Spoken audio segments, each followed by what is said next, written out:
అసలు ఆవిలింత అంటే ఏంటో తెలుసా? ఎందుకు ఆవిలింత అంటూ రోగం? ఎవరో ఒకరు ఆవులిస్తే నీకు ఆవిలింత వస్తుంది. ఇది లేజినెస్ కాదు.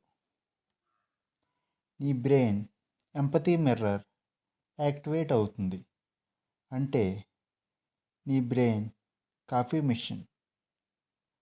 అంటే ఆవిలింత వచ్చిందా? కామెంట్ చేయండి.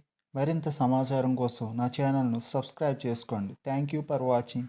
Keep watching my all videos and subscribe.